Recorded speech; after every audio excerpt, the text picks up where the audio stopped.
Here we go. I will massacre you. We're here to fuck shit up. Oh, good for you.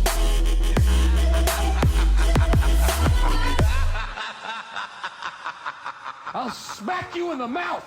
Hey, everybody, and welcome back to the Injustice for All podcast and the Shitty Show. But today is a very special episode because Mike G is not here because he's getting another gender reassignment surgery, I assume. Oh. So today we have Frank the Tank, another veteran, to discuss veteran shit with us. What's up? Hey, how's it going? Pretty good, pretty good. So to all the other homos listening to this, why don't you tell them about you? Well, I'm a veteran. I served 6 years in the military.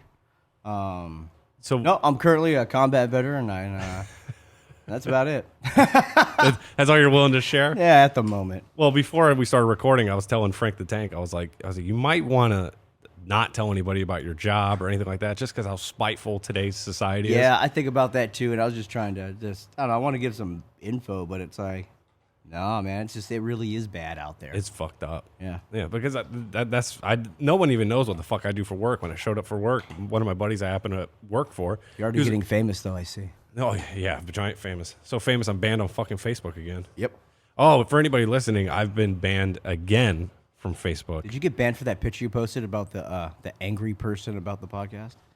No. The picture? Yeah. No. What happened is, so the podcast Facebook page was getting hit up by trolls, and I was responding to the trolls. And those fucking homos, they can say fucked up shit to me all they want, but the moment I responded, and my responses were far more effective than theirs, because I'm having fun, they reported me. Because we're educated. Not even because I'm just good at talking shit. That's it. So they reported me. So, they're a bunch of fags. What a fag. But, so now I'm banned for 30 days. You like the soundboard? It's fun, isn't it? I got all kinds of good stuff. Oh, good for you. Play whatever I want. I like this one, though. Everybody hates this one, but I like it. Anybody who's listening, if you really want to know what that is, that's Orson Welles, the guy who did Citizen Kane. Oh, okay. Like, so he's a fucking genius. Well, he later on in life, because he did that movie and he fucked with a newspaper mogul, his career went to shit. So he was stuck doing like voiceovers and like commercials during the 80s. And he was supposed to do one for this French champagne. And he was fucked up drunk the whole time. So his line is, the French champagne. And he goes, the French champagne. Like, he's fucked up. That's hilarious. And then the other one, he's like, "Ma." So I just combined them together and I have this. He's a fucking hilarious. He's like 450 pounds. He's just a mess. Oh. So he's perfect for this show. Okay. But so that's the update. Is I'm kicked the fuck off Facebook. No surprise there. I'm currently not kicked off Facebook. Oh, you will be soon. Wait till I publish this. Yeah. But all right. So me and you are both veterans. We're actually from the same base, and we have very similar units. Very similar. Very similar units. So mine was cooler. But I gotta talk shit somehow. So the one thing I always exist anymore. The what? You don't exist anymore. No, not anymore. Shut the fuck up, you cunt. But so the one thing I always said, like, I like talking to veterans about is like, I don't give a shit about your job really, because most of the time, people lie all the time. But I like to ask people about stolen valor stories. That's my favorite thing. When I talk to other veterans, I'm like, who are the phonies you've got? And me and you caught a phony. We gotta get a way to get the. We have that video. I have it. You have the video? I have the video. Yeah, but I'm not proud of it anymore because I found out the kid was autistic. I don't care about that kid. Like I said, we did a whole. I'm not mean about it. I've got friends. I got a buddy who's got a son who's autistic. But it's like, I'm not trying to be mean about it. But it's like, come on, like, if you know who your son is. Like, especially when they have that special need, what they're capable of. So, why would you let that kid run around town doing whatever and then go into a gun shop and pretend to be something he's not? That's going to be a problem. That's the worst part, is that the person he was impersonating was us. Was us. And I'm like, he said basically my military record to my face, and I was like, what? Yeah. I was like, I should know you. I was like, I'm so. Cash is like, wait, go get Mike. You know what's fucked up? I just remembered this a long time ago. So remember that article that was in the big magazine that I was in? Yeah. With the big story that I called the Afghan Alamo. Oh, yeah. So while we were still overseas, that magazine came out. Or no, right when we got back, or it was around that time. But we found out some military police officer from our base was running around telling everybody that was his unit. That he was like, that was me and my buddies out there. He goes, they didn't mention me by name. If anybody listening, I was fucking not military police. I actually joined the military to fight and not write tickets to other soldiers. So when I did work with the border police, a lot of times they were they were super about trading patches. They loved trading patches and stuff like that. And we used to trade a lot. And talking about I could see that. The Iraqis? Iraqi border police. Oh yeah, I got tons of their patches, bro. Oh really? Uh-huh. I just went to Afghanistan and like we work with their police and their army. But no, they would do the same. You know what I mean? They wore that patch like it was like theirs, man. Like they liked it. I could see that. But I don't know. But I could also that sounds like some shit. Well, Afghanistan, their authority figures are just like they're about as smart as your typical 6-year-old. Like they're very dumb. And like so overseas you have the ANA, the Afghan National Army. Yeah. ANP, the Afghan National Police, and then you have the ALP, which was a new thing during my last tour there. It was called the Afghan Local Police. And what these guys are, so fuck the ANP and fuck the ANA specifically. But the ALP, those motherfuckers are legit. You know why? They were all prior Taliban, like within 6 months. Oh, Jesus. They left the Taliban and they fucking joined. They were like, they basically, they left, they joined, they gave up some of the goods, and now they're teaching all their tactics and shit to the other guys too. Well, they're straight up fighting. Oh, yeah. They are straight up fighting, and like the best part is, but I mean, they're already trained pretty good. I mean, some of the Taliban guys are trained better than the police guys because of all the shit that we gave them. Yeah. So I mean, they're pretty good to go. I mean, another conspiracy. They have, you know, they have some of the people who've done that training with them are very good at what they do. So they should. Are you trying to roundabout say Special Forces? I'm not saying that. Okay, I'll say it. Okay, Special Forces. He said it. What, 5th Group? I don't know who it was. Yeah, I think 5th Group. John Rambo did it. Is this Sylvester Stallone out there talking to Afghani? Did you see the new trailer?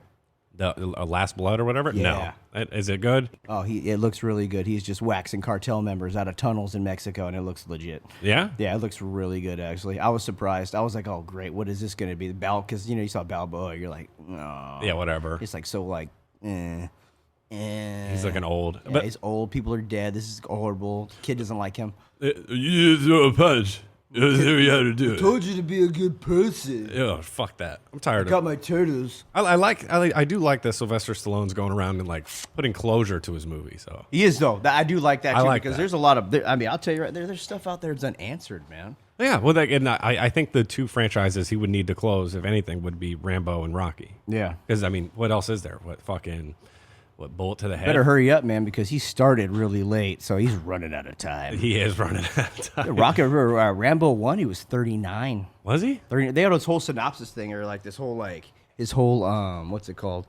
You can move it around. Yeah. He had his whole like life when he started different movies. They had like a clips and a video on Facebook, and I was watching it because I showed my stepmom. My stepmom's she's Italian, so she's a big like Sylvester Stallone fan. She's like, he's such a good looking man. No, he's not. He's a hideous shut. I'm like, he looks like someone smacked him with a 2x4. Yeah, I was like, gross. he's Italian. No, I mean, he's whatever, bro. But it was like he started late, right? And I was like, wow, Rocky, he was 30. Rocky 1, he was 30 years old, and then Rambo 1 he was 39.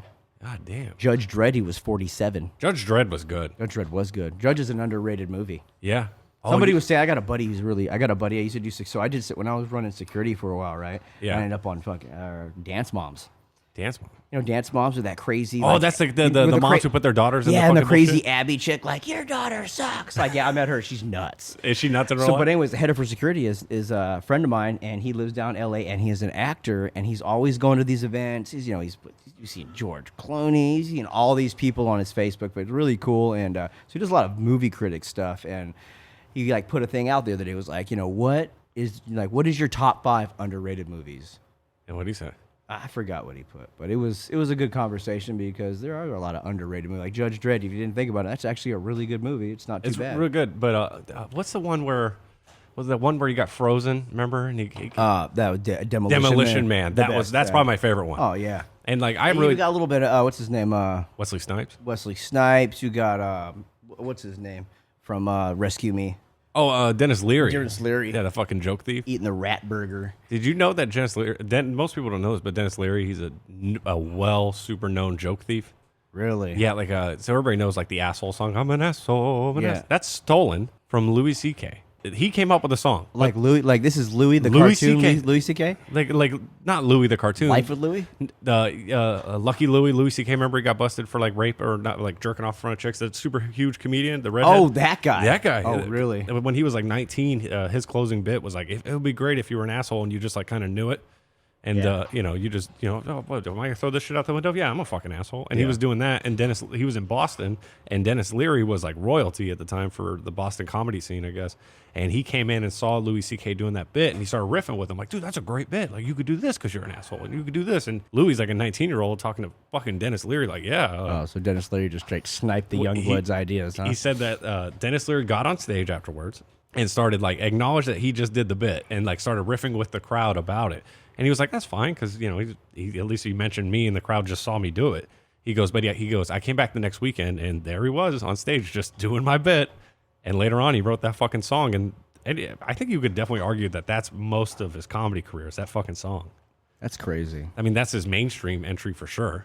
Yeah. But yeah, he wasn't Demolition Man. He played the fucking street rat kid. Street rat kid. Or Yeah. not street rat kid, but street rat like. No, he was like, you know, like in charge of the underground, you know. But speaking of movies, okay, so as a veteran, I was talking like I don't really watch war movies. It really it bothers me. Yeah, it does. I'm like, and now people are asking me Not like, because it's like, I don't know, it's weird. It's like, you know, I wasn't in any crazy battles overseas or anything. I didn't take anything crazy like that. We did definitely some iffy stuff, but we just shady well, no, it looking was shit. like, no, you'd be out there like, you know, I'm out there on the border, like in between two countries at the moment, and like, and we got the one guy, and he's like, oh yeah, you see this one, you run. You see this guy, you don't run. I'm like, what do you mean? There's two people. There's one to raise. Like, just run. And I'm like, what? Like, Authorities from the other side. like, kind of whatever, because we used to put all these cameras out on the wadis and shit to target. I used to track traffic over borders, and we used to get roll up all kinds of cigarette and gun smugglers and stuff. So it was kind of cool. But we definitely did some iffy stuff. But no, not by that. But it's just, I don't know. You just connect to it. You connect to the movie really tough, and it's tough, man. It was a couple guys in my platoon during another tour. They played a fucking huge prank that got them in deep shit. So you remember the trackers in the truck? Yeah. The Blue Force trackers? Blue Force, yeah. Yeah, so fucking you could actually pick up your GPS location and move it on the map. They would stick their fucking truck in Pakistan, and fucking they would get calls on the radio. What the fuck are you doing in Pakistan? And shit. And they were like, oh no, we're kidding. Like, and they would just swipe it over, and they'd be like, disregard, and they would just stop talking on the radio. But they used to stick their fucking truck in Pakistan to see who would flip out. I remember my buddy, I'm not gonna say his name. So, but we got gin in a package overseas, and me and him were drinking gin, and another guy. We just went down to the frozen cooler section in the village. Oh, not us, man. We lived in the boonies. We got a big 2-liter Sprite bottle. We were by fucking Kurdistan, and you're allowed to drink in Kurdistan. Yeah, you are. Oh, in Afghanistan, fuck no. There ain't shit there. There's opium addicts and weed everywhere, but I didn't smoke weed because fucking high school. Nobody smokes weed. I mean, you're not smoking weed in the army. Like, there were dudes in my platoon were doing it for sure. Really? Oh, for sure. Oh, wow. I mean, I guess it's there. I mean, I don't know. I don't know. I kind of, when I was in the, like, you know, I smoke a lot of weed now, but it's like, when I was in the military, I kind of kept it clean, man. I was like, I was pretty good, yeah. Like, you know, I'm a paratrooper. You know, I got something to uphold here, and I don't even know if I'm going to stay in yet for my whole career. So I'm not going to go around and fuck that off. You know what I mean? Plenty of guys, you know, Vietnam, they all got drafted. No one gives a shit. They're out there doing heroin and dying in the jungle. Because they didn't give a fuck. They anyway. didn't care. The government they were forcing them to be there. Yeah. You know, I volunteer, and I come from a military background family, so I know what I got myself into. So when the kids were like crying in the corner in basic training, I was like, I don't know why you're crying, bro. We had a kid hang himself. In basic? Yeah. What the fuck? Not even basic. Like, you know, you go to like the reception first. Just go home and do that stuff. Well, like, so for anybody listening, before you go to boot camp, when you first get there, you go to like this section of the base where it's basically in processing. That's where they shave your head. That's where they give you uniforms, your dog tags, all that stuff. And they have drill sergeants working there, but the drill sergeants are not dicks to you because they know you're about to get fucked over anyway. They're not mean at all. They're not mean at all. Like, so, I remember when I got off the bus, I was expecting that whole shark attack moment. Just you know, the Marine waiting for it to get on the bus. I got that. I was waiting. Well, I mean, that was different when we got to my unit. Yes, but when we got off the bus there to in process, it was not like that. Not at all. It was like, gentlemen, get your shit and get off the bus. They were like talking to you like almost like an airplane staff. Yeah, they're like, move it. Like, they were like, grab all your stuff, make sure you have everything, get off this fucking bus, let's get go. Off this bus, hurry up. You know, they were just kind of like, hurry up. And everyone was like, oh, it's kind of chill. So everyone's like getting off and getting their stuff, and it was all right, you know? Yeah, but then when you showed up to boot camp, like your actual housing unit and all that stuff, and your drill sergeants are there, then so your bus The front of pulls the up. bus leaned when my senior drill sergeant stepped onto it. Is a big boy. I was in the back. He's a big 6'5", 300-pound black man named Drill Sergeant Tyson and Drill Sergeant Street. Of course, it's Tyson. Tyson like, and of course, Street. it's fucking Tyson. Drill Sergeant Tyson. Gotta love that guy. He's a good. He's a pretty good dude. But I still remember those drill sergeants just swarming. It looks like they were fighting for who can get into the bus faster. Yeah. They were clawing over each other to Yeah. get inside that bus Yeah. and just got in this. Yeah, this you're poor- but you're freaking Fort Benning, man. They got something to uphold down there. Yeah, they're kind of dickheads. But I was a rigger when I came in. They weren't nothing to uphold in that. It's like these guys. We're here on a tour. We got chosen by the damn branch manager, so we're here. We're gonna might as well do it. yeah.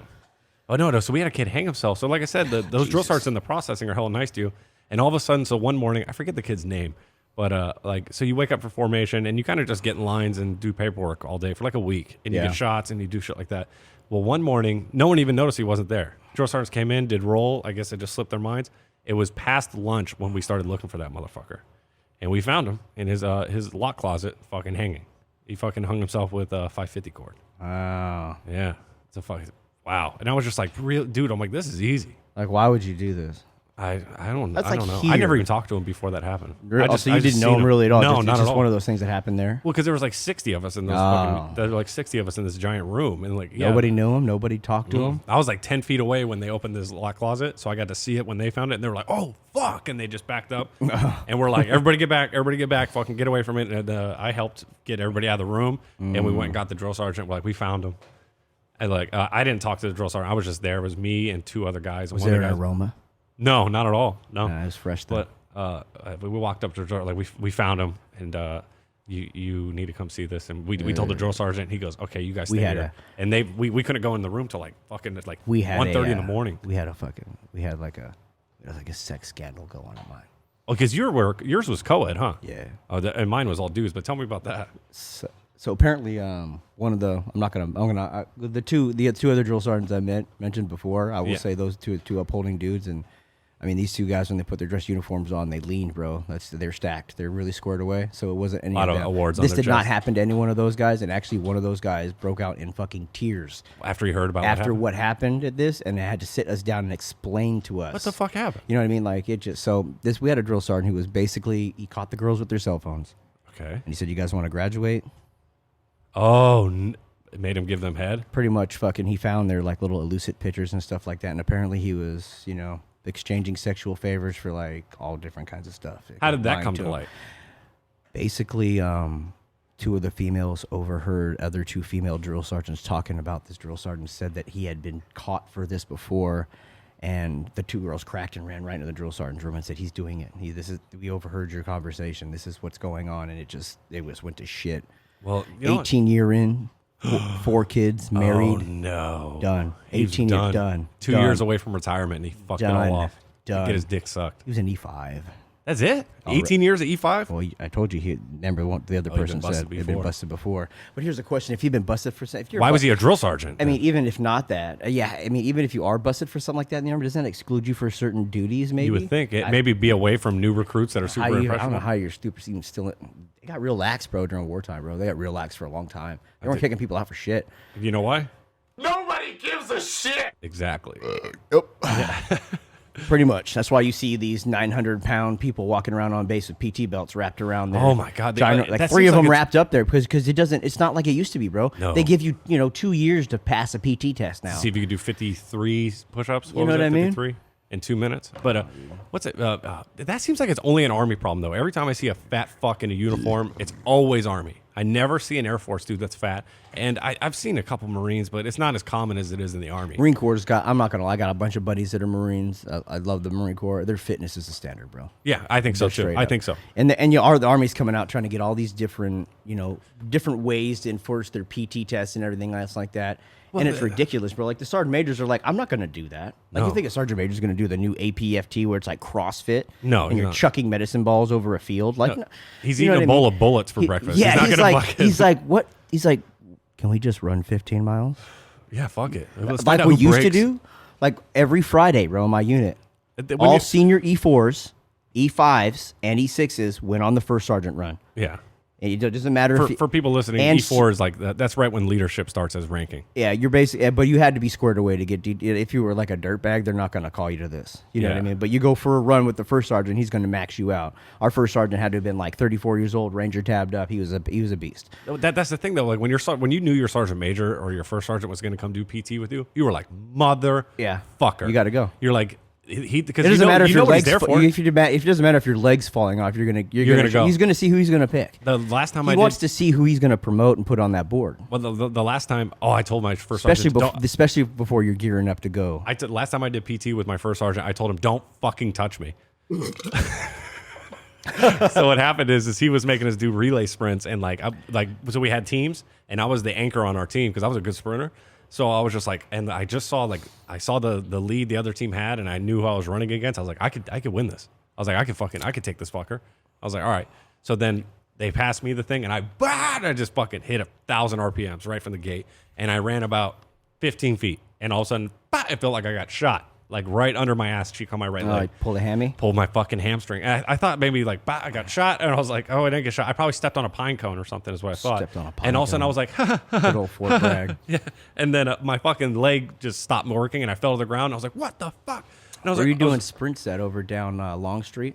Off Ardennes, I think. We used to do sprints down Long Street. Like No. You're right. It was off Long Street. We used to come down Long Street, or we come down Ardennes, bank a ride on Long Street, then we go down. It goes down, and then at the bottom of that, there's like another driveway. It goes into a neighborhood. Yeah. But it's like a hill. And we used to do sprints up there, and then we'd run through the back to come back towards 3rd Brigade First. It was a mess. It's fucking. But uphill both ways, kind of shit. So like everybody knew me and my unit. They knew I wasn't some fucking pussy. So when I hit the ground screaming, they were like, "Oh my god!" I remember my first sergeant, first time he's ever been nice to me, really. Fucking, he walks up, "Are you okay?" I was like, "Don't fucking touch me." Okay, so there was a reason behind it. Oh yeah, and I was like, I pointed at his face. I was like, "Don't fucking touch me." And he put his hands up next to his face. He's like, "Jesus!" And like I was my squad leader came up. He's like, "You're all right?" I was like, I'm fucked up. I don't know what I did." And they're like. They picked me up, and I went to the medics, and they told me I pulled my hamstring. I had to walk on crutches for like a week. But I still got to tell my first sergeant, pointing at his face, screaming, "Don't fucking touch me!" And I loved it. I talked to him like a couple weeks later after that happened, and he goes, "It's the fucking last time that you're ever going to use that tone with me." I was like, "You're absolutely right, first sergeant." I was like, yeah. I was like, but I got next time I'll refrain from using that tone when I blow my knee out. Well, I was panicking. I never pulled a hamstring, and it's brutal, dude. Yeah. It's fucking like they're like, "I don't want to pull a hammy." You're correct. Don't do that. I grew up with Rank in the house, man. So like when Rank used to get in front of me and like yell at people and shit, and I just kind of look at them like, okay, and they're just like, they get mad, and it's just like I'm not trying to make you mad, man. I grew up with it, so I don't care. Oh, yeah, I've always been really good at like when someone's screaming in my face, I don't hear the tone, I don't hear that, I just hear what they're saying. Yeah, and I'm like, what are they trying to tell me? And I'm like, okay, they want me to. I fucked up this way. Don't do that again. Yeah, and that's basically it. Yeah, that's it. Some people can't handle that shit though. Oh yeah, I can't have him in my face, bro. And what about those fucking faggots when you go to the bar and those fucking assholes are like, I was gonna join, but if a drill sergeant got in my face, yeah, bro. Hey, bro, hope man, I'll knock that motherfucker out. Drill sergeants get in my face. What? Oh, you're such a tough guy. They would break both your legs. You touch that drill sergeant, you're not fighting that drill sergeant. You're fighting all of them. It's funny because nobody's backing you up. One time I was super drunk at a bar, and the kid said that, and I was like, got in his face, and I was like, "What if I told you I was a fucking drill sergeant right now?" Did he say anything to that? He like backed up. He's like, "Bro," and I'm like, "Oh, am I invading your bubble? Yeah, am I invading your bubble? You're gonna beat my ass." Bubble. I always just I try to tell people, gangster bubble. You're in a bar in Tracy. Oh, but he's a hard motherfucker right there. But I don't know what those motherfuckers think happens at boot camp. Like you have any type of your piece of equipment. No, they have no idea. When you show up, you're not a person. They have no idea. No idea. The horror. There's a reason why I had a buddy who I went through RIP with. He had a U.S. government property stamp tattoo on his butt, and he never wore clothes. Oh, so you just always saw it. Oh, he's walking around naked all the time. He'd be jerking off in the bathroom on the stall door open. "What up, bro?" Like, "Hey, what's up?" "Oh, you're doing it again." He goes, "It's whatever, bro. I don't like doors." Like, he's kind of weird. What a fag. Right? But no, not really. I mean, this guy went out. This guy showed up at the PT test from the bar and got like a 390 on it. The kid was just a pure animal. Was it? He was an animal, bro. You met when I was down there at the 7th. There's some animal. You see some excellent specimens of people down there, bro. I'll tell you what. You see some people down there I've never seen in my life. What's the worst morning you've ever showed up to PT? PT is when you show up at like 6 o'clock in the morning, 5:30 in the morning for physical training, everybody. But I think the worst one I did is I was a brand new private, and I got dragged to the strip club the night prior, and like we didn't get back to the barracks till 4 in the morning. I'm going to tell you this one time, and you're already going to understand. What? Quarter pitcher night. Oh, I was at that club. That's the club I was at. Yeah. And that's I'll have the same similar story for you. I was I was 18. $5 in quarters is a lot of pitcher of Yingling. I'm gonna tell you this. Yes. So you pay 1 quarter. We would just hand him $1. I would just give him $1 each time. Like, here's a 75-cent tip. Like, don't spend it at that wall in one place. Jesus. But we showed up, and I remember I was fucked up drunk. I showed up 1 hour before wake up, and I was like, oh no. And so I just got my PT clothes and put my shoes on and went to bed for an hour. So then when I woke up in the morning, I literally just hopped up and walked outside. And I remember I was standing in formation. We're all getting locked up. And I looked down at the corner of my eye, and I see something on my hand. And I'm like, what the fuck is that? That's your fucking... The stamps from the fucking strip club. Oh, yeah. And I was like, oh, motherfucker. So I'm trying to sneak my hand up to my face without trying to make it seem like there's any movement going on. Because, everything's locked up. And I'm licking my hand. I'm licking the back of my hand. You look like a fucking injured cat in the corner. Yeah, like, I was just like, I was like pushing my tongue so hard into my hand. I would have tried to just... Oh, no, fuck, no, just spit. No, fuck no. I would have just fucking... I remember I was just licking the shit out of it, and then I fucking brought my hand back down, and I was like fucking pushing it into my shirt, trying to wipe it off. And I remember like the drill sergeant came up to me, and so the ink was still in my hand, but it was super smeared now. It was like this. What was this? What is this? Where were you at? Sharkies. With drill sergeant? No, this is not drill sergeant. Sorry, the sergeant. Oh. This is at Fort Bragg. Oh, okay. But so the sergeant came up to me. We were just talking about drill Your sergeant. unit is worse than mine. But so he fucking comes up and he goes, "You fucking still got stamps on your hand from last night, huh?" And I'm like, "Oh yeah." And I look down and I'm like, "It's all a smear." And I was like, "I tried to wash it off." He goes, "Do a better job next time." And he walked away and I was like, "Oh, thank God." And then we did like a fucking 5 or 6 mile run, and I could just smell the booze coming off me. Yeah, we had one guy, he would run laps. Old guy, Sergeant Eden, E5, just run laps around us.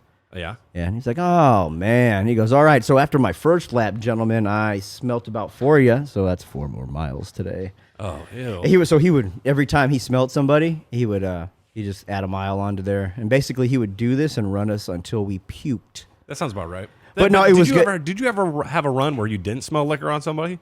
Like Never. I always smelled like somebody stunk like booze. Yeah, and guess what? It comes from the front of the forces where who's there? Yeah, the leadership. Exactly. Yeah, because Sergeant Major, he out there drinking that whole night before at the parties. Our sergeant major. I keep saying drill sergeant. I'm not gonna lie, our sergeant majors are pretty fucking beastie, bro. Even the fat ones, they were out there just running, bro. I had one dope ass sergeant major, and then I had one fucking piece of shit one. Remember the old army posters was like for the leadership, duty, respect, all that stuff. Yeah, it was the acronym. Remember, duty was a guy in the snow.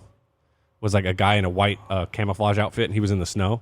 Oh, okay, yeah, I got you. That was my sergeant major, Mr. Duty. Oh, no. Yeah, Sergeant Major Green. So he took that. So he was the guy in the picture. Yeah. So Oh, the poster that was in every single recruiting station, at every base, at every fucking thing, that was him. And he was Mr. Duty, and he was also a fucking piece of shit. Oh no. Well, to me anyway. Like he actually didn't say any fucked up shit, but like I was hearing. Actually, I don't even really know if he was a piece of shit. But however, Troxel. Who? Sergeant Major Troxel. That sounds super familiar.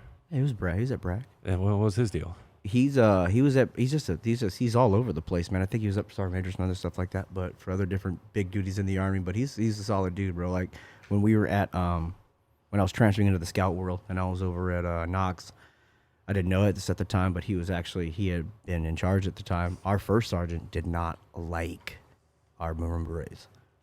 Really? Why? Yeah, he just didn't like him. He's like, you won't fucking wear those while you're training here. And you know why? And I was like, why? Because you couldn't get one. Exactly. I was like, what? And then so like we had a problem with that. So somebody called somebody, and Sergeant Major Troxel showed up at formation, and he was just like, everybody from Bragg come up here. And then like it was like 5 or 6 of us. He says, go get your fucking headgear. And he looks at Sergeant Major, goes, if they're told to take these off again, I'm gonna take those off.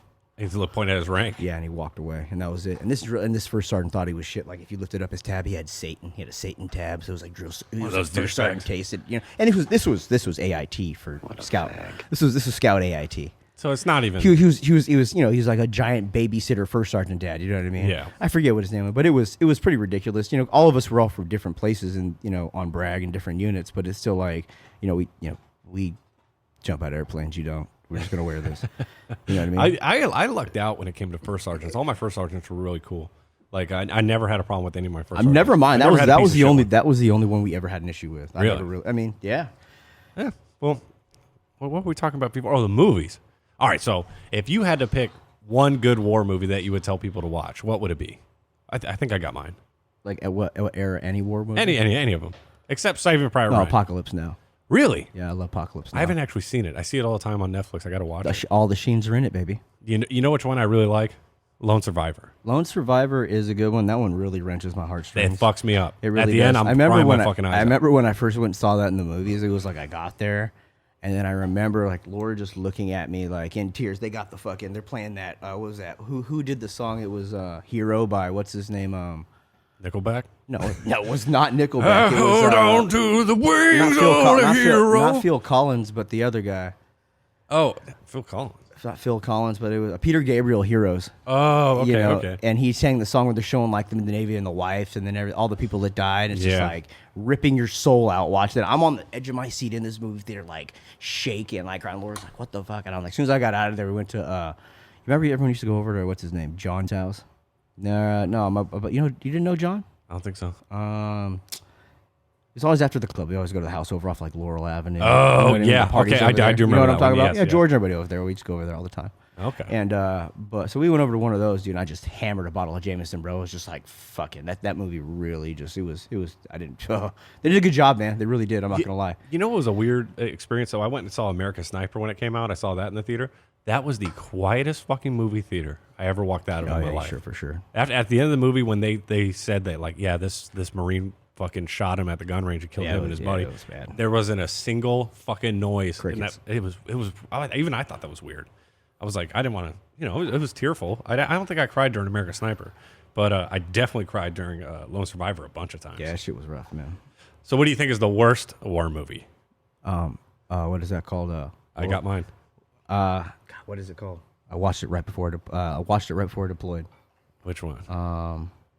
You want me to say mine? Yeah. Hurt Locker. Yep.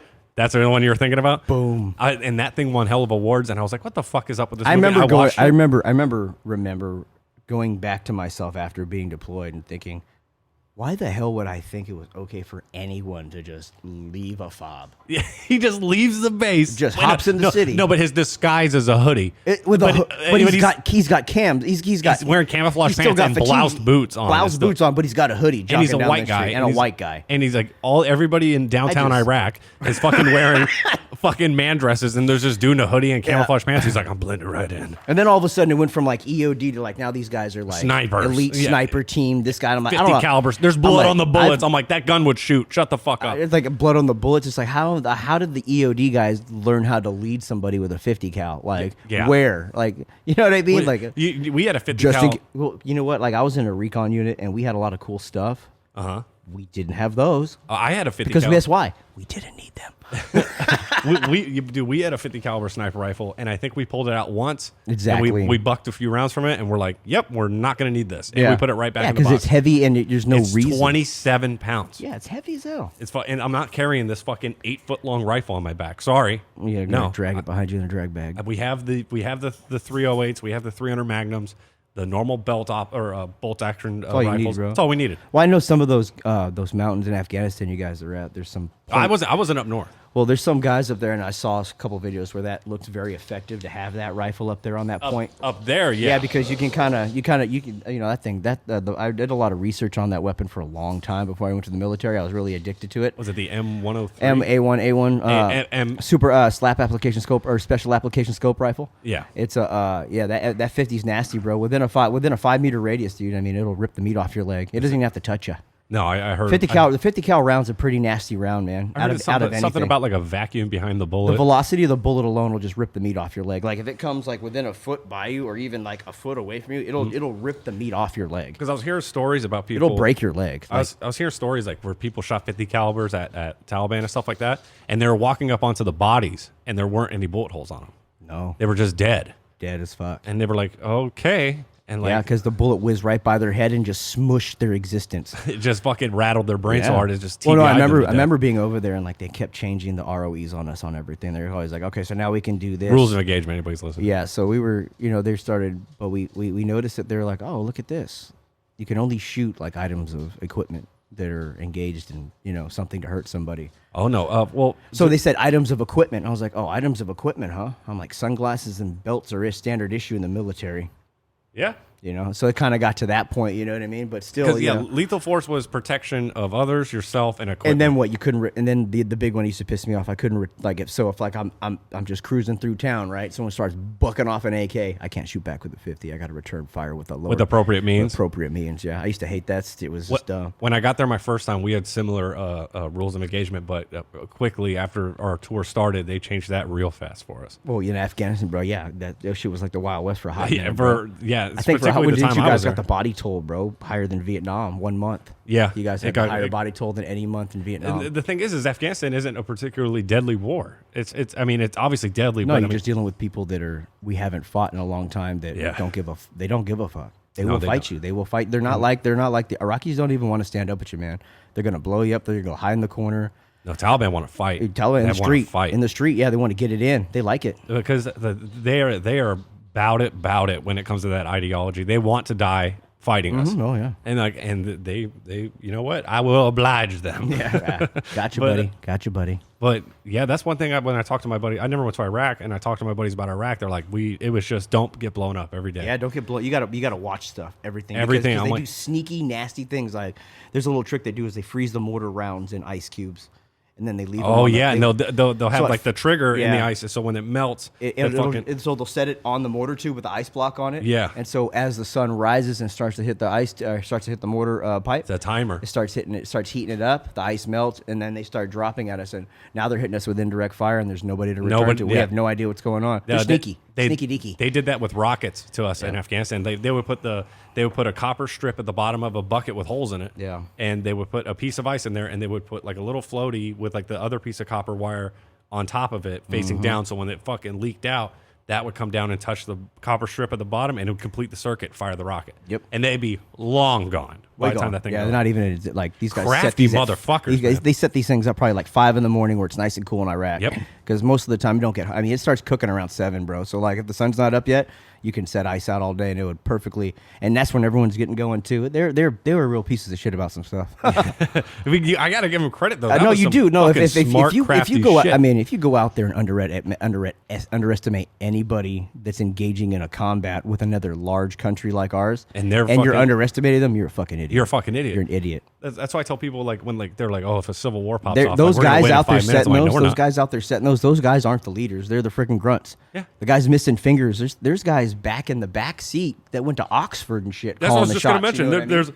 There's like British fucking Muslims. Yeah, no, there are. They have a, the way they set things up. They have like a rank structure, kind of like we do, but it's Yeah, they not have like a lieutenants and military. It's not like a captains and shit. military though. It's just like it's based off your education. Like if you're a normal like farmer, yeah, you're an idiot. You can go get blown up. He's been to Oxford. He knows how to dissect bombs. We'll have him. We'll pay him. And these dudes do it all day. We had a high level bomb maker in our area that we were hunting for a while. We ended up getting him later on, but well, yeah, he was a UK student.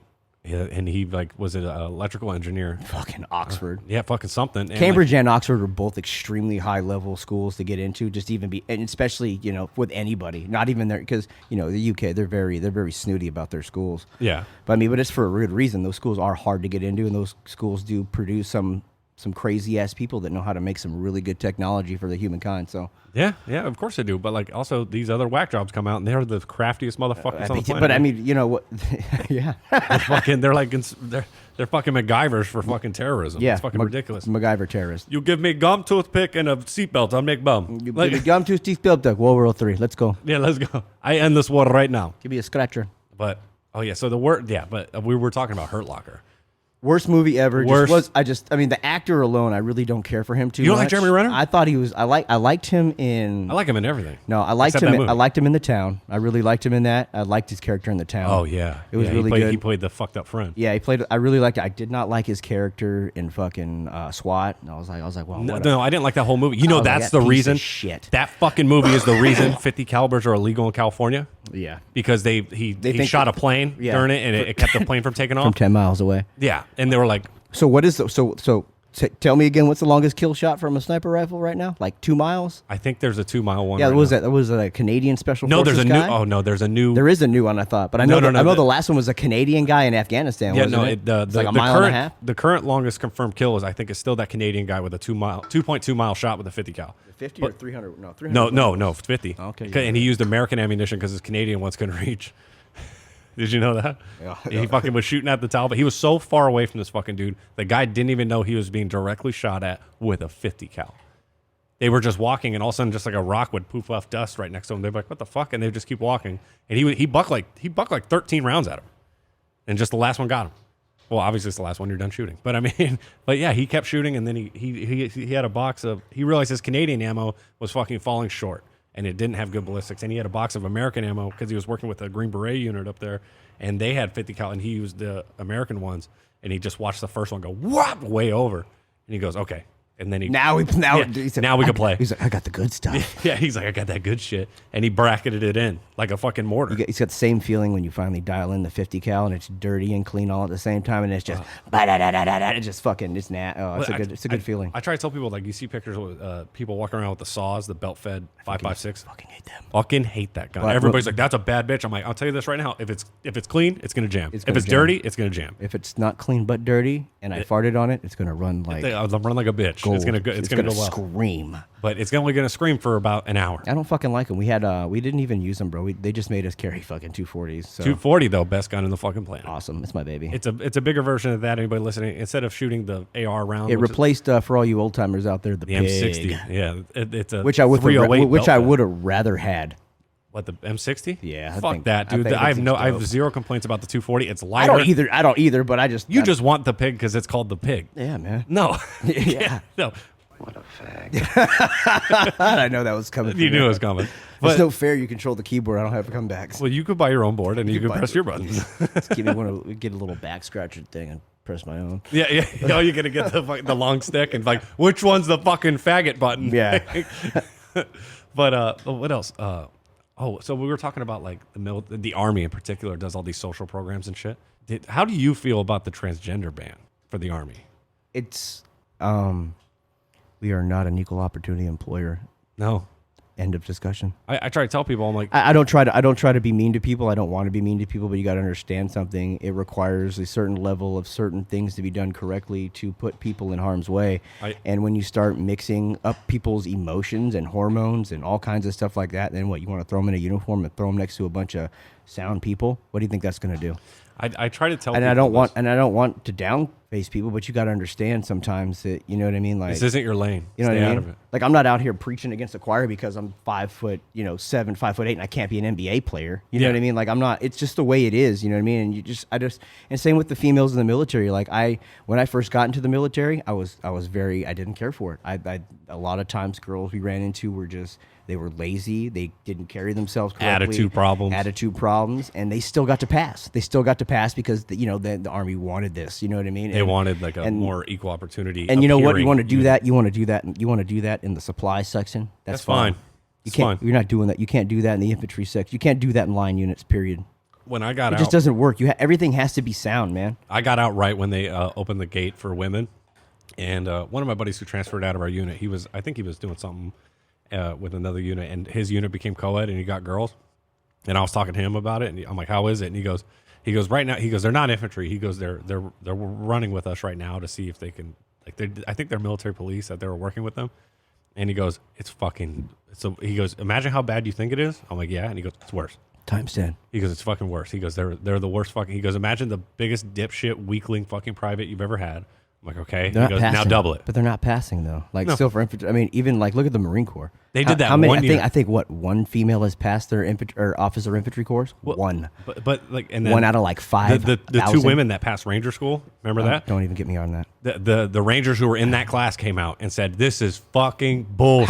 How do you think they feel? How do you think they feel? They get labeled to be in that class. That class got treated differently than everybody else. Far differently. And so, what does that happen later on down the road? Some guy's going to be like, oh, he was in that one unit where they had it easy. Someone's going to make some stupid comment like that. Yeah. And that shit's bullshit. That cheapened his tab. I had a buddy. And it didn't cheapen it because there were women No. there. It cheapened it because the way that cheapened it because there was so many eyes on that fucking training cycle. And everybody said, we're not going to do this. We're not going to do this. And they still fucking did it. Yeah, and you know what? And said, it like, might you not better be, not lower those fucking and standards. it might not be lowering the standards the way people may think they're lowering the standards. But there was lowering the standards, like observations of courses before taking them and stuff like that. Yes. It wasn't like they got like step stools and shit like that. No, things were laid out correctly so these people couldn't. there wasn't as much danger for them. I heard that they were also allowed to. Obviously, they got to go through courses before And showers.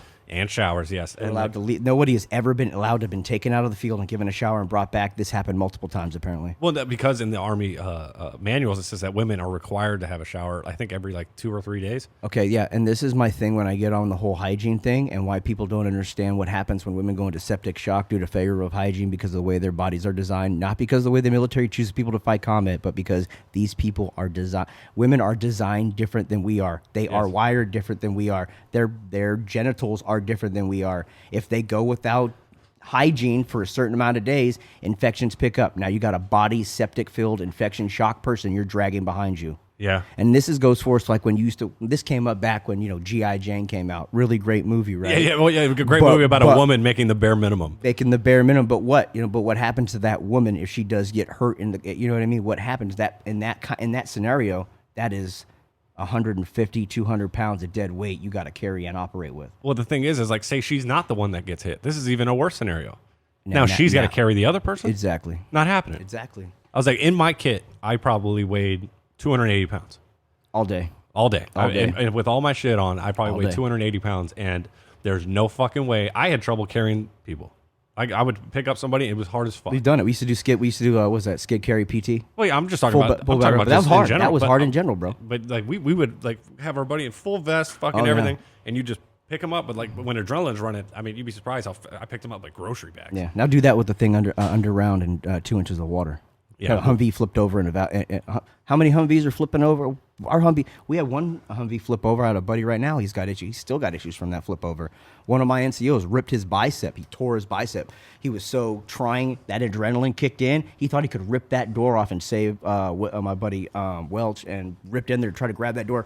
Tore his bicep in half, bro. He couldn't work out for like 6 months. He got extremely fucked up. He did, but anyway, we got him out. But still, that all those little roads and flip over. There's more flip overs than anything. You know what I mean? Yeah. So now be that person trying to drag somebody out of that. Those doors aren't easy. Those doors aren't easy to open straight up, No. bro.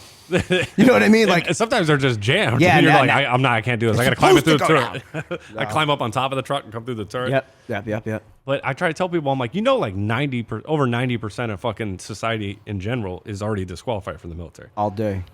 I'm like, I try to tell People are like, it's not right. I'm like, we're not an equal opportunity employer. They don't have to. They don't. No, I'm like, number one, They don't have you're to. too fat, you're disqualified. You Done. fucking smoke pot, you're disqualified. Done. I'm like, you're fucking too dumb, you're disqualified. Colorblind. I'm like, colorblind. Fucking, they don't do the flat. You feet do anything. not. Asthma. If you do not pass the ASVAB, you cannot join. And like, this is like, It's volunteer. and everybody goes, well, if they want to fight, they should be able to fight. I'm like, it doesn't work like that, cousin. No. And I'm like, We're not just a bunch of retards out there with weapons running around, we're not- slaying bodies, bro. You know what I mean? No. Running rogue You by know what I mean? ourselves. It's no. We rely bro, on no, each we other. rely on it. Yeah, like you can't if you like.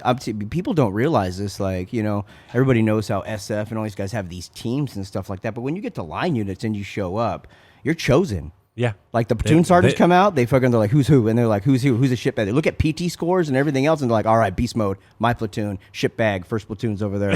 You know what I mean? Like, no, not real talk. But, pretty accurate. But no, if they, and you can move up in platoon. You just got to work it. You know what I mean? There was always one platoon that was a bit more fucked up. Yeah, and they're always like, falling off to the HAC They over. were in the usually front. called third platoon. Yeah.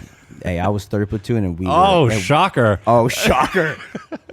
Third platoon was the best platoon, so that's all good. Yeah, I'm sure that's what they tell everybody. You guys are Yeah. so special. You're so good. It wasn't the S shot platoon. That's all that matters. Oh, fucking S shop. And that's where first platoon usually led to. Like it fell off to that platoon. So that was S like shop is like the dudes that work at the first office platoon. clerks. First platoon was the pirate ship plank.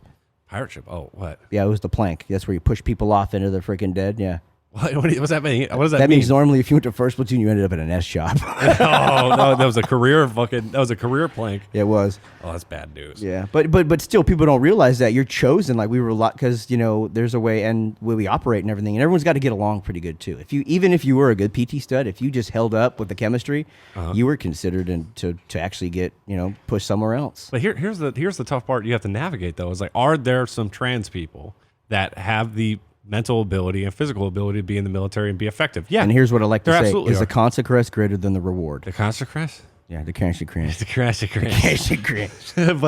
But the thing is like the military can't look at it like on a we don't have the money to be doing mental evals for every single fucking recruit. I feel bad that I have to put it on that level in a gender sex, like the transgender thing. Is it a consequence greater than the reward? But it is what it is. Like the thing is that because being transgender is not a condition; it's a symptom of gender dysphoria. Yeah. And I'm like, but so that particular ailment has a 40% suicide rate. That's when they came up with the transgender surgery. You know what I'm worried? They're going to allow these beastie transgender women with these changed fuckholes to be in these infantry units, and guess what? They're going to be plow cows. They're going to be the plow cow of deployment. Yeah, all day. Yeah. What are you doing? Oh, I'm gonna go hang out in Brad's bank. Hey, foxhole's open. Who wants a beefy? You know what I'm saying? Just some yoked ass dude with a nice sweet puss. Yeah, pretty much. That's what I'm worried about. What's going to happen? Like, you know what I mean? a buck angel. And like it's going to be okay to be on deployment and just fuck some guy pussy. It's not, bro. It's not. I don't want it to be that way. I think one of the things of deployment that we rely on each other is we all know that we're there alone. Yeah, we're all there together. We're all jerking off beating in off in the 100 same shack. Yeah, the same 500-degree porta potty. That's right. That's the funny part. Like we used to go into porta potties to beat off, and like you were actually risking your life staying in there too long. You were. If everybody's never beat off in the field in Fort Benning, Georgia, in the middle of summer in a porta john, you haven't lived. I'm like, there's nothing quite like being in They Afghanistan. left. Going to a big base. We got put on this detail when I was in RIP. Right, they put us on this detail out for the it's for the RIP graduates. They were doing their 2-man night gav navigation thing to complete the course, and we were out there setting up cone, all that other shit like that. So we slept in this fucking shack. There's 12 of us in this like 5x7 shack, sleeping. We're basically on top of each other sleeping. There's flies everywhere, a little mini air conditioner, and right outside are 3 nice big old smelly porta johns. Oh, no, don't you just look at them and eyeball them like women at a bar? Like, that's a good looking one. I want the one in the middle. Yeah, you take her friends. Yeah, yeah. But it was also, between that and the Ranger guys, thought it was funny to flashbang everyone in the porta john all the time. That's pretty funny. It is funny for them. It was funny because they kick them over and laugh and run away, or they hook them up to the quad and like drag them. They drag it while the private was in there. Shit be everywhere. I remember being. There's different rules down there. They don't care. Like there's no hygiene. There's like, and it's hella funny. Like you stop it if it gets serious. Like Sarbane's like, hey, you volunteered to be here. We do what we want. You ain't gonna snitch, is you? Well, I had a buddy who was second and second bat, and he was like, oh yeah, bro. They get out fucking what did they call it? What? Black Thunder. Thunder. It's like a 6-foot black dildo, and they would they would tape you to the wall and beat the shit out of you with it. And they did that to him and broke his fucking ribs. I remember what's it called? There was a weird little prank that happened for like a weekend. But they would take somebody and somebody would hold his other arm and they'll hold his other arm, pin him in his shoulders against the wall, and another guy would come up and push on his chest. Oh, I remember that. Make him pass out. Yeah. I had that. That almost killed somebody, didn't it? I think it. Yeah, they did that to me, but I volunteered. I was like, "There's no way this actually makes you pass out." Did it make you pass out? Yeah. Wow, that's it fucked did. up.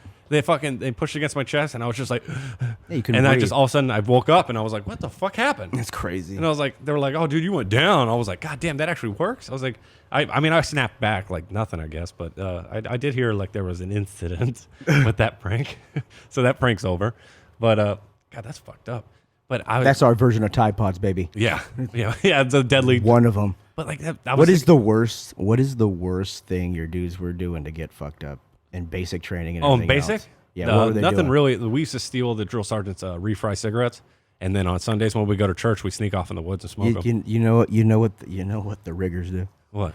Yeah, this guy, bro. He used to huff duster. He thought it was the greatest thing. Ew. Yeah, so he came just killing brain cells. Yeah, bro. So he comes back one night from the bar. He's drunk as hell. This is AIT in Virginia, right? He's drunk, and he's like, "I'm a die." So he decides just to huff this can, right? Just loses all like upper motor functions, everything, and just smacks his forehead off that like white linoleum old school basic floor. Yeah, just split it right down the middle. He had a huge scar there, and I was just like, "You're a 36-year-old man, and you have that scar on your face for the rest of life because you were huffing dust there." You gotta explain that to other people. Jesus fucking Christ! No, when I was in my unit and I was already a team leader and everything, and we started getting privates, and that's when bath salts was coming out. Oh god, that was oh yeah. Oh, dude, we had a couple. We had not in my platoon, but Was another this 09? platoon. Huh? Like 09. No, 08, this was 09. like 2000. I want to say like 10 or 10, 11, yeah, 10, 11, yeah. 11. That's right when I left Bragg, and well, I left in 11, but that's that's kind of when all the spice was hot. Yeah, Spice was a big one. All the local shops were selling it. Yeah, Spice was a big one, but Spice didn't like. But we had dudes lose their minds on bath salt. Oh yeah, dude. We had the like nervous breakdown, psychosis episodes and shit. And one dude was spun out, I think, for an entire month. We stuck him in Womack psych ward. We had like you don't come back from that. It was actually it wasn't in my company. It was a company next to us, and like we had the supply rooms, which is like a big chained in area inside this cement building. And the top of the chain for the roof is like 1 foot away from the cement fucking ceiling. Yeah. He fucking climbed up between that gap, and he was laying on the fucking chain link fence above the supply room and pinned between the cement ceiling and the fucking. I walked over there and saw it, and I was like, "What the fuck?" And he's like, "Nobody come near me, no!" And he kept saying some shit about. The angels are evil. The angels are evil. Yeah, and some of that stuff's rough, bro, I heard. And then we had a saying going around for a while because he said, he goes, don't look. I remember like one of the leadership showed up, was like, "Boy, get your ass." He's like, "Don't talk to me, Satan." Like he lost his fucking mind. And I remember I was holding my hands over my mouth, and because I was laughing so hard. For all you don't know about the military, we have the darkest sense of humor. Oh, like somebody will be like in cardiac arrest to make a weird face. There'll be a meme. Oh, yeah. There will be a meme created within 24 seconds, and it will be like the company on the company flag. We started a noise fucking meme to each other because some dude got crushed by a rucksack on a fucking a drop zone. Jesus Christ. My buddy dropped his bag and he accidentally jettisoned it, and they dropped a full rucksack from like 800 feet in the air, and it landed on somebody. Who? Some fucking idiot. I don't know. I never knew the dude. But How was he the idiot? Fucking should have been looking around, Should have dickhead. been looking around. Should have looked up. There's shit coming. You know, you just jumped out of that plane. You know where it's coming from, and all of a sudden, You ever do that though? You have to. I remember one time, fucking, I was. oh, the noise he made though. It like so. There was a couple people near him, and he was just like, he looked up at the last second. He was all, "Oh."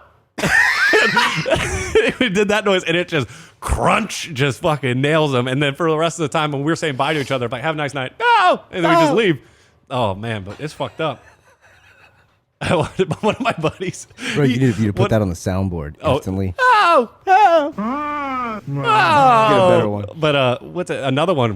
Dude, the military dudes are so fucking funny. My buddy, I don't want to say his name, but he dropped and he hit the ground. Everything went fine, but the wind was so strong. He noticed that he was getting dragged towards the bleachers. Like so, anybody? In Sicily?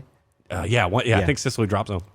And so anybody listening, you jump out of the plane, you land in this big open area, this long, like miles of field. For all you know, Sicily drop zone is normally where they do all the JFXs and all the. That's where they do like the big training shit. The big event stuff, and people and spectators come out and watch us jump and yeah. stuff So like when you see footage of like the planes and that's the dudes baseball jumping field out, that's the baseball field drop zone, we'd like to call it. Yeah, when you see people like when you watch footage on like fucking YouTube or Facebook and it shows like paratroopers jumping out of planes, that's typically Sicily drop zone. So we were on there. And my buddy hits the ground, but it's a far walk to the bleachers depending on where you land. So I remember it was a Hollywood jump, so we didn't have any bags with us. And he just started getting dragged, and he was like, "Oh fuck!" And he's about to pop his chute, and all of a sudden we all just kind of watched him put his hand back down, and he just was like bouncing and getting dragged away. We're like, "Where are you going?" He's like, "To the bleachers." And he just let himself get dragged as far as he could before he fucking jettisoned shit. And I just remember him getting dragged on his chest, and he's just like, "Keep going, baby." Keep going. He ruined that uniform. Yeah, but it was so fucking funny. But guess what? He didn't have to walk all the way back, and he was the first one to the bus. I'll tell you what, dude. At one point, he was booking. He was booking. He was just like he was probably going like no joke. At one point, it seemed like 15 miles per hour. So I think I did that in Iraq, but yeah, it was. I don't think I was conscious. No, you got dragged. Oh yeah, we got dragged tough. I remember. So we decided. So guess who decides to have a fun jump? Who? Oh, you know. Oh, Sergeant Major? Somebody did. Somebody. And I walked the out. Good Idea Fairy I showed don't know up? how, but so in my unit, like, I was not the best at PT. I've never been great at PT. Like, I can run, I can sprint, I can do everything, but I was good at every single thing except sit-ups. I was couldn't do horrible at running. I can do sit-ups for days. I can push can't. up for days, but I can running, I push-ups just and wasn't running, I that can great. And crush you know what? running. And running is really big in the airborne, so I just sucked at it. So sometimes people get mad at me, right? But there's one thing I do bring to the table, and I do, and I've never not completed what I'm asked to do, and that's just no matter what it is, it gets fucking done. Yeah. And that's just how I was. So That's kinda I nice. always brought that to the table with my unit. We always kind of stood out for good shit because of that way. And for some reason, my name would always get picked up for these stupid fucking assignments. You know why? Because you did a good job, so And they can people- trust you. Yeah, they could. They don't. I don't make the unit look. It like takes you a dick. while to figure out, like, you should deliberately fuck some things up every once in a So while, you so they don't stop, get. so they stop using you. Yeah. yeah. So anyway, so they're like, hey, first sergeant looks at me and goes, hey, he goes, what? I just pulled your name out of a hat, and I'm like, Did you? I was like, does the hat have a ticket to Las Vegas? And he was like, no, you're jumping out of an airplane. Go get with Sergeant Burke. And I'm like, cool. So basically, for 2 weeks, we left and went into Al Assad. And then we were there working out, hanging out, eating sandwiches, and then we did a jump. And the day we did jump, it was thunder, it was lightning. Sergeant Major out there, if it ain't thunder and lightning, it's not the 82nd. I'm like, if this was at Bragg, it'd be scratched. This whole jump would be trash. We're not jumping into combat. This is a fun jump. I remember when I saw you at Fort Bragg, and I told you about, like, oh, yeah, jumping. You asked me how many jumps I had, and I told you, you were like, what? I thought it was normal you jumped every single week. Where? At Fort Bragg. I was like, I was jumping every week, like basically either Thursday or Friday every week. Oh, but you were on you were a JFix seminar or No. simulation, no? No, these were just normal jumps. Really? And it was because my team leaders didn't want to jump, and they were stretching out their however long you had to go without jumping. Oh. They were stretching out as far as they could, so they would just send me to all their fucking jumps. Oh, wow. To take up that slot. Oh, that's So cool. I mean, as a rigger, I jumped quite a bit. I think you have more than me, but I have like 33 or something like that. oh, we're right around the same spot then, Yeah. because I ended up knocking out like. I really stopped counting after a long time. I remember for like it was like 12 or 13 weeks straight, jump, Yeah. jump. But and then after that, then like I would go 3 months without. That's what I jumping. did really like about Bragg, man. Being at 82nd was a lot of fun, man. We got to just jump and fucking. But yeah, but that's also where our alcoholism came from. There's the fucking most functional alcoholics on the planet. Whatever.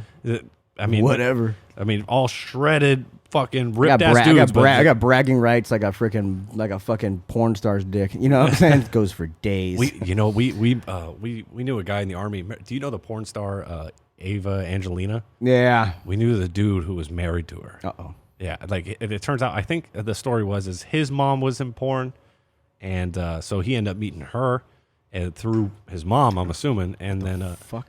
she was with him for like a year or two, married, everything, and she was doing like solo videos during that time, and then they broke up, and the weekend that they fucking got divorced, she went out and did a giant gangbang. Wow. It's got real, though. Yeah, I was like, oh, that's a shame. What's the link? Yeah. Just send me the link. Let me see it. Let me see it. But I have a funny story. what? So I have a friend. Fag. Oh, sorry, wrong button. You know this person.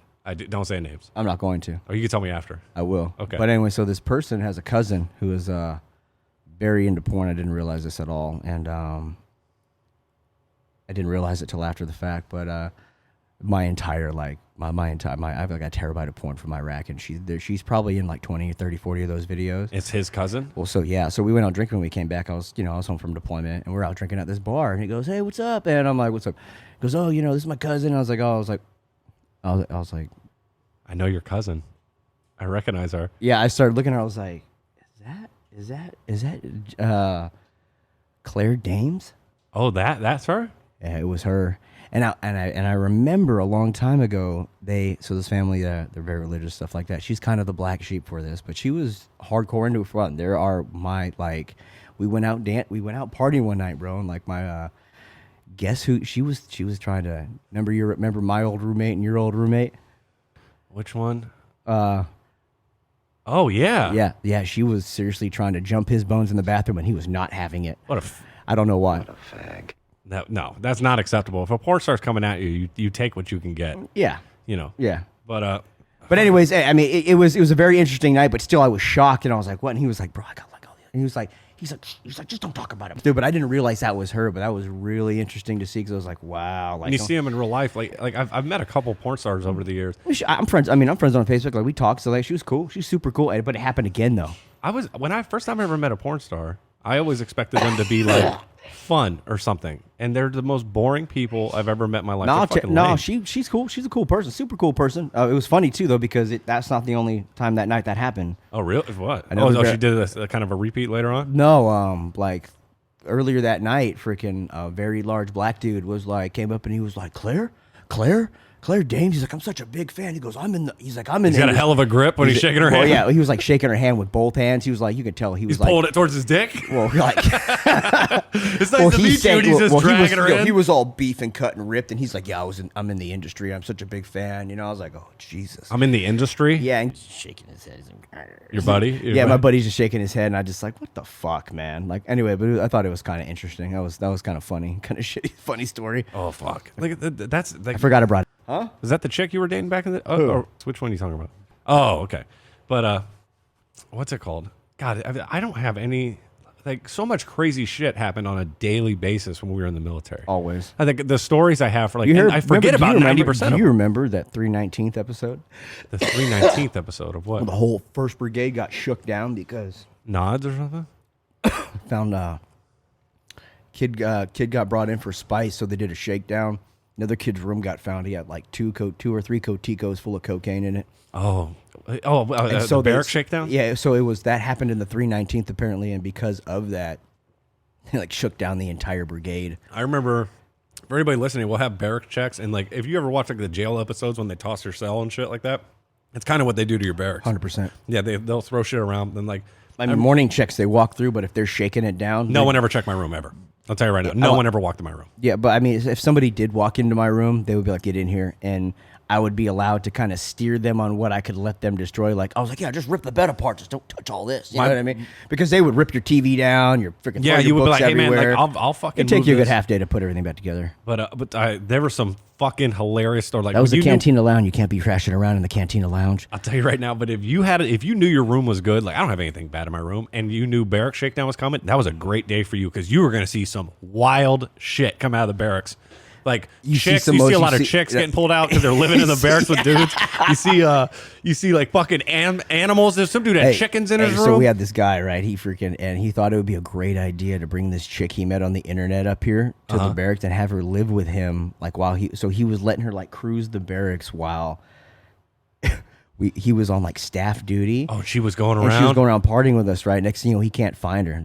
Oh, I wonder where she's at. Yeah, she was in my room. And then he freaking sent the private up knocking on the door like, oh, Sergeant Gano's girlfriend's in there and wants you and her to come down to the CQ office. And I was just like, who is this? He's like private so-and-so? Private so-and-so. I'm like, oh, okay, yeah. I'm on my way. I'm like, no. Sorry, I'm balls deep right now. I'll come back. Yeah, we're having a good time. I remember like that. Actually, I love this topic. Let's stay on the barracks checks for a minute because like I remember one of the girls got walked out of the barracks and all of us in the battalion recognized her. She had been passed around a couple times, and we're like, "Who's like?" We hadn't seen her in weeks. And then that's when that's when the clinic NCO shows up and says, "All right, here we go, Private so and so, Sergeant so and so, so and so, so and so, and so and so, and so and so, and so and so." You're gonna need to go to the check. Yep. Brandy's got chlamydia. I got clapped twice. I got it like 3 times. Did you? Oh, yeah. I tell people I got the clap twice, and they're like, oh, my God. I was like, what are you talking about? Those are rookie numbers. Yeah, those are 3 times? Yeah, boost those numbers. How many times you been rotted off the range? Like, I don't... Rotted off the range. I can't even fucking count anymore. I think I got checked probably like 12 or 13 You know those times. gym membership tags they give you when you go and work out at a gym? I had one of those for the clinic. Oh, yeah? Yeah. I would just check in like, oh, great. I get like a shake and a protein shake and get ready to go. I knew the 2 doctors on first name basis because you had the fat guy who was super nice, and then you had the mean German dick Nazi. Yeah. The skinny guy. Yeah. And I remember like I was like I think the fat nice guy's name was Phil. She was a brunette. She had probably I only had dudes. Nope, she was a brunette. She had C's and glasses. Oh wow. It was very easy for her to do her job for me. Yeah, but also, how are you going to hit on her when you're there for getting your dick rotted for clap? You know? I wasn't trying to hit on her. After this, what do you say? I take those antibiotics and me and you head out. You never know what happens. People are gross, you know. Yeah, she might be into that. Sometimes that might happen. Who hasn't sucked a pussy dick? This only lasts a couple days. You're going to give me the medicine, right? You can tell me what not to do. Yeah, but they also tell you you're still infectious for 2 weeks. I deliberately gave the clap to somebody once. Whoop-de-doo. Yeah, I didn't like her. Oh, well. But what was I going to say? I remember was she at that guitar party at freaking? You guys were in my old barracks that while. I remember that. Yeah, and that the guitar party. Those are the barracks where the guy had his girl laying around. Yeah. He had a what? Remember I told you about the NCO had his girlfriend living in the barracks. And Oh, everyone yeah. was in it. It was those barracks. Oh, nice. Yeah. That's a real discreet barracks. That barracks was cool. Like because it was like little apartments. Yeah. Yeah, it was cool. Yeah, they were. They had a common area and 2 rooms. I remember that. I remember I got drunk and threw an air conditioner off the 3rd story one time for somebody I didn't like. I didn't like him, so I went to their window and I just ripped their air conditioner out and I fucking chucked it off the 3rd story. I remember we used and to I remember I put my head in the window and I was like, "You fucking tell anybody, I'll kill you." Remember making the rope harnesses for rappelling? Oh, that's always fun. Yeah, so we used to do that and we would make harnesses and we rappel from like the 3rd story. You ever do it wrong? Well, that was to find out who did it wrong. and we had our buddy, he made Squish it. your ball like a grape. I will say this. He made it about halfway down, so he's about a floor and a half up, and his harness just gave out, and he plummeted into the bushes. Oh, I just thought, man, like he had it on wrong and crunched the nut. Not completely disengaged. No, he disengaged. He fucking fell. And, dude, the way he fell is he ended up turning upside down, and the top of his back hit first. So the way his legs came down, he folded like a sandwich. Isn't that like the part of the spine you don't want to fold? It's not part of the 5 points of contact, if that's what you're asking me. But dude, we saw him land and the noise he made was like, and then we're like, oh my god! And I remember I was still up on the balcony and I was like, is he all right? I'm not gonna lie, he popped right the fuck back up. I'm not gonna lie, you know how many I don't want to tell you how many incidents we had in that barracks of people either fucking paramedic should have been there hanging off the 3rd story. So for people who don't understand what happens when they teach us how to PLF, we decide when we get drunk, we'll take bets who can do it from the farthest up. So people used to. Yeah. So in Virginia, there was a hotel called the Motel 8 right outside of Rigger School, and that's where everybody went to party and get it in, bro. And motherfuckers would jump out the 4th story and PLF. One guy broke his leg, another guy broke something, but somebody does hold the record for the 4th story of that Motel 8. So this 3rd story was nothing, bro. We used to do it all the time, and I remember one guy. I remember I got banned from the Hotel Hilton because I jumped from the 3rd story balcony into their pool, and right in front of a fucking staff member. He was he was on the bottom floor, and I guess right if you were to see where I was jumping and look directly down the 1st floor, there's a big glass door right there, and apparently he was out there looking at the pool. And he just sees, just me fucking come into the pool. Yeah. And then I hop up and I ran to the stairs, the outside stairs, ran back to my room. And I'm wearing jeans and, whatever. I'm wearing my normal clothes. And not 5 minutes later, fucking hotel security comes to my door because I'm throwing a party there. No, you're banned. And they go, you jump into the pool? And I'm still dripping fucking wet. Was it a chicken wing party? No, it wasn't a chicken wing party. Those were good ones, weren't they? Yeah. We're not telling those. So if anybody listening, me and Frank the Tank here, we go back way back. He was friends with my older brother back during high school, and we used to hang out with each other. So actually, when you saw me at Fort Bragg, you walked up to me and thought I was my brother. I 100% thought you were. Yeah. Because he was, he was a beefier version, of more in shape and muscular. Handsome. Yeah. Not as scrawny. Yeah. So I thought it was him, and I was like, what? And I was just tripping. I was like, I saw you, and I saw your name tag. I was like, holy shit, what's up, dude? And I was like, he said it again. I did it again. No, I was like, Mac? Yeah. But anyway, so no, we've had a couple run-ins at Bragg, so having that background has been extra fun. Yeah, and then me and you had the background here, and then we also had the background at Fort Bragg with some wild parties. Every time, every time what? Every time we got together, it was normally something freaking obnoxious. It was absolutely debaucherous. Hammered, drunk, doing something wild. I'm usually at a hotel. Nobody's ever been to a 4th Brigade barracks party, and I'm not talking one room. I mean all of the rooms. No, we opened up every single room. All of the doors, guitars, naked girls running around. It was drum sets. We used to set up a concert. Was it just 4th Brigade? It looked like the projects, and nobody cared. There was no MPs weren't showing up. No. People were puking, falling off of balconies. Well, what happened with the MPs is because they would come to us with I don't know if I didn't know this, but no other brigades threw parties like that. But we did. Riggers threw some pretty wild ones, but they weren't as fun as that. No, they were wild, weren't they? But the MPs would show up, and the girl MP was hot. I remember that. There was one MP chick that was hot, and she came by and saw our party, and she was just went home and got civilian clothes on. Exactly. She was just like, you guys need to quiet down a little bit, please. And she was like, she pulled off me and a buddy, and she goes, don't get this fucking thing shut down. I get off in 2 hours. I want to come over. And we're like, all right, we got her number. And then 3 hours later, sure enough, she shows up with 3 friends. Yeah, and we're like, what's up? We're raging. There's a keg there. Don't touch my fucking guitar. Yeah. And fucking, pick a room to hang out in. Mac likes to seduce women with a guitar. I was very good at it. Yes, serenading. I'm not gonna lie, he was pretty good. Yeah. He was pretty good. I was pretty good at it. He was pretty good. While playing beer pong at the same time. I remember that at the same time. Fucking, oh man, those parties were fucking infamous. But like, that's where people got hurt. That's where fucking shit went down. Oh my God. And you know what though? Those barracks were horrible. Those are shitty barracks. Well, they weren't even really designed for anybody. Those are kind of where you got sent to, when like your barracks finally got condemned of the black mold, and you had to go somewhere for a certain point. Yeah. So, what was that patch with the sword and the lightning bolts? The special forces patch? No. Which one? It's just it's got the 2, and then it's got the. Oh, psyops. Is that a psyops? That's psyops.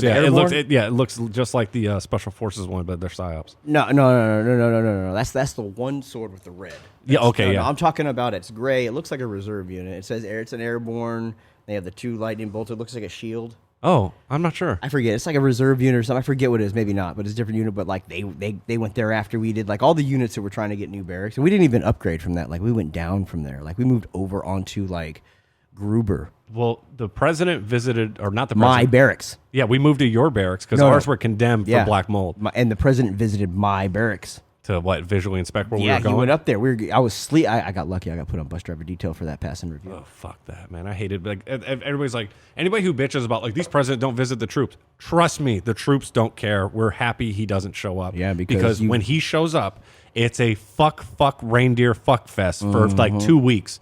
Like for 2 weeks prior to him coming, we have to walk the entire base on foot, picking up every single gum wrapper, every single thing on the planet, mow all the grass. It's like, imagine cleaning your room because mom or dad or grandma's coming over. Imagine going to Narnia. That's what it looks like after we're done. Oh my God, it's beautiful when we're done. But I mean, but then at the end of the day, like you clean up this beautiful place, and the moment we leave formation, we're hammered drunk and we wreck it. I got up. I got up to go get my car, and don't get you wrong, it was within 150 feet of the presidential route on base. My car was not going to be returned for whenever he decided to leave. I remember one of those days I had a dental appointment for 12 hours. Yeah, that's a long dental appointment. That was the best part about once you stop being a private. Extensive work. No, yeah. He's filling 8 teeth, root canals, 8 of them.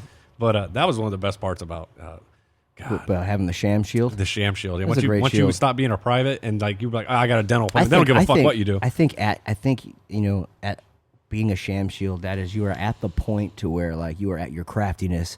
You're not yet regulated by rank, but you're still the top of the food chain when it comes to the lower enlisted. You know what I mean? So I mean, you don't really, you know what I mean? Like you don't count really. Well, not yet. You do, but you don't. Describe this feeling though when you say you have a dental appointment, you're hiding in your room, you're on your bed, laying down on your phone or whatever, and somebody fucking knocks on your door, and you're like, "What the fuck is that?" Imagine being extremely just like high. Oh, were you? And no, just chilling, fucking, and then somebody knocks at your door. And it's the cops, and everyone's like, yeah, "That's exactly the feeling." Yeah, nobody fucking moves. I remember distinctly. I had the instinct to jump off my bed and get under it. No, my fucking roommate fucking turned the music off. Like, don't turn the fucking music off. He's gotta know someone's in it. Like, what are you doing? You gotta pretend you left it on now. Like you've never hidden from your parents while you were at school. I was like, "Fuck, man." Oh man, you fucking pussy. What were we talking about before? Oh, the barracks checks. The barracks. Oh, yeah. So what was the weirdest shit that they ever pulled out of your barracks? We had one guy who was making medieval weapons in his room. Okay, no, we didn't have nothing there. He had swords. We had one weird guy. He had the bottom half of, like, you know how you can buy the bottom half of a woman and just fuck it on the end of your bed? I was going to tell you this. I had that in my room during a fuck. You all right? Go ahead. This kid had, and this thing was impressive. It wasn't. It wasn't. I mean, I don't know how many kids have fucked that on that floor because let me get you wrong. This was a private room, so I guarantee it was shared. He'd get drunk, he'd show it to his buddies, and his buddies probably would pay him to have sex with that fucking thing. Yeah. He would rent that. They'd probably rent that shit for a weekend. Yeah. There's some sick fucks out there. I remember I had that thing because I was like, I never used a pocket pussy or any of that stuff. And I remember I was at one of the local sex shops and they had like the rubber butt. And I just thought it was funny. So I was like, how much is this? It was like $60. It was expensive. So I bought it and I had it in my room and I had it like in a drawer. I would pull it out during parties and we would slap the ass while we were walking by. And it was just a fun thing to do. But then the barracks checks came and then they were like, what the fuck is this, Mac? And I'm like, oh, it's... would you believe that it's for a joke? And they're like, no, we wouldn't. It's not for a joke. I have sex with it on a daily basis. I tried having sex with it, I think like 2 or 3 times, and it was just too fucking weird for me. But one of my buddies, I won't say their names, but one of them was a white guy, and the other one's this a little Vietnamese guy. I can say his name because they're all named the same thing. His name is Win, and he was a like 5'2" fucking shredded little Vietnamese guy, and he had the thick Vietnamese accent, and he was hella funny. Him and his roommate, they would count on fucking barracks checks and put the fucking craziest shit in their room they could. They went out to the mall and got they went and took these portraits together. Yeah. Where they were both wearing like awful like 80s sweaters and like hugging each other like Who, a the couple. roommates? Yeah. Oh. And they would wear like those big fucking colorful best friends and shit. Yeah, like exactly like Like that, but best they were like friends? holding each other like by their asses. Like they were facing each other, holding each other by their asses, and like these gay little looks at the camera. And this picture was framed, and it was giant. It was like 3 feet by 3 feet. It was fucking huge. And Wynn used to have these giant suction dildos, and he would just have them sticking on the top of his dresser. So he had they would just fill their room to the gills with gay shit. And they would just be like, "What? You can't say anything. You can't say anything." You gotta be shit. And they'd be like, "What the fuck's with all these dildos, Wynn?" And he goes, "You didn't touch them, did you?" Like, shit like that. He goes, "I had those in order." Like, they were fucking hilarious. I had those in order. He goes, I would categorize them by shade. Like he had like this giant black one too.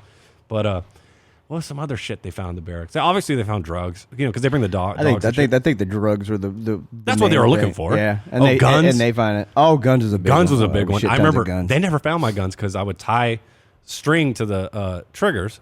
And like I got a heads off usually a couple days or something like that before. Sometimes it hit me by surprise, but I had string around the trigger and I put it in the vent, and I would tie it with the white 550 cord string because you couldn't tell if it was on that white grate, and it would hang down the vent. And I was always nervous that fucking thing was going to break, and I would have to go in the basement and get my fucking guns out of a vent and cut a hole in something. But I ended up only doing that for like one of the searches.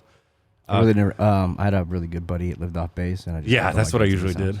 But what's some other cool stuff that was found? Obviously, the chicks walking through, the guy with chickens, the medieval sword guy was funny. He used to come out and like show us swords and stuff. We never thought of it. We thought he was buying them. No, he had like a full-on like mill in his fucking room, making these giant rapier swords. He was making stormbreakers. We had this fucking weirdo where he had a bunch of Beanie Babies in there. And First sergeant was like, "What the fuck is this?" You saw like a Beanie Baby just. This faggotry will not be allowed. You saw a Beanie Baby just hit the brick wall and shatter in here. Oh. What a fag. That was just like, damn, he just fucking, that was probably like a $30,000 Beanie Baby. Dude, those things turned out to be fucking worthless. I don't know, but it was still funny, bro. Like, it was just like, Jesus Christ. Did you guys have anybody who went AWOL that took off and just fucking never came back? Yeah. We had a couple. I still talk to him today. I don't really talk to any of them because I He wasn't didn't come really back. close with He them. didn't come back from deployment. Oh, really? Although he like left on leave and just never came back. Oh, shit. It wasn't even that bad. I mean, we had a couple guys too that, oh man, they did some fucked up shit. No, everybody who went on leave during our deployments always came back. So we had a couple guys decide to go tell the chaplain that while we were sleeping, they're going to cut our dicks off and stick them in our mouth. So he's a healthy guy? Well, yeah. He was taken home. He had to go home. And then we had one guy actually lock and load on us. Really? Yeah, fucking, this kid was, I'm not going to say his name, but he, Amish kid, when he was about 7 years old, mother decided to marry an Amish guy from the Amish farm, just really bad childhood. So he had a lot of issues. And just one day he fucking snapped and locked and loaded on one of my NCOs and like Pointed at him and ran out the hooch. And then we actually chased him down to the Euphrates River. And then the SEAL team that was with us, their sniper came out with a cigar and heart underwear and posted up with a fucking with a M110 on the roof and was like, "You guys got 30 minutes to get him, or I'm snuffing and going to sleep." I'm gonna put him down and I'm going back to bed. Yeah, someone better go get the chaplain. And lucky for us, our chaplain was a beast. Yeah, he was the chaplain that would pick fights with like the Marine old chaplains. He would come to the gym and destroy us, bro. He was cut, he was ripped, he was from South Tennessee, so he was real smooth talking. You know what I mean? Just sweet like molasses. Yeah, just absolutely, just very educated, really nice guy. Like really had his shit together. Just, I mean, if you had anybody that you wanted to be your leader, it would be him. And yes, it would. You know, he was the guy who was like, "I know I'm not supposed to have this, but."